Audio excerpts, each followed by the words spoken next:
एक बादशाह बहुत बड़ी सल्तनत का मालिक था। उसने अपने लिए बहुत बड़ा महल बनवाया हुआ था और उसमें बहुत काबिल वजीर बैठाए हुए थे। एक दफ़ा बादशाह ने अपने वज़रा से कहा कि हम यहाँ हर वक्त काम में मसरूफ़ रहते हैं, इसलिए हमारी तफरीह के लिए ज़रूरी है कि हम अक्लमंदों के दरमियान एक बेवकूफ़ भी होना चाहिए जो साथ साथ हमें हंसाता भी रहे। सारे वज़ीरों ने बादशाह की बात की तायीद की। चुनाचे काफ़ी ढूंढने के बाद एक बेवकूफ़ को महल में लाया गया। उसके एक अलग किस्म का ताज पहनाकर एक कुर्सी पर बैठा दिया गया।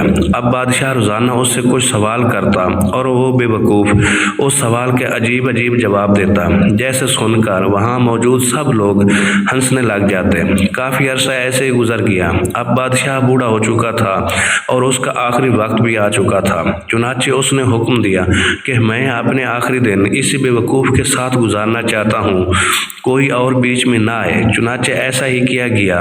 बादशाह और बेवकूफ़ को अकेला छोड़ दिया गया। बादशाह ने उस बेवकूफ़ से कहा कि अब तक मैं तुमसे सवाल करता रहा था और तुम जवाब देते थे, लेकिन अब तुम सवाल पूछो, मैं जवाब दूंगा। बेवकूफ़ ने पहला सवाल ये किया कि बादशाह सलामत, आप मरने के बाद कहाँ तशरीफ़ ले जाएंगे? बादशाह ने जवाब दिया, जिसने मुझे यहाँ इस दुनिया में भेजा था उसी के पास, यानी अपने मालिक के पास। बेवकूफ़ ने दूसरा सवाल किया कि आप अपने मालिक के पास कितने दिन रहेंगे? बादशाह ने जवाब दिया, मैं वहाँ हमेशा हमेशा के लिए रहूँगा। फिर बेवकूफ़ ने तीसरा सवाल ये पूछा कि अगर आप वहाँ हमेशा के लिए रहोगे तो फिर आपने वहाँ अपनी रिहाइश और खाने पीने के लिए अच्छा सा इंतज़ाम भी किया होगा। बादशाह ये सवाल सुनकर ऐसे हो गया जैसे उसे सांप सूंघ गया हो। कुछ देर बाद बादशाह ने जवाब दिया, नहीं, मैंने वहाँ अपनी रिहाइश के लिए कोई इंतज़ाम नहीं किया।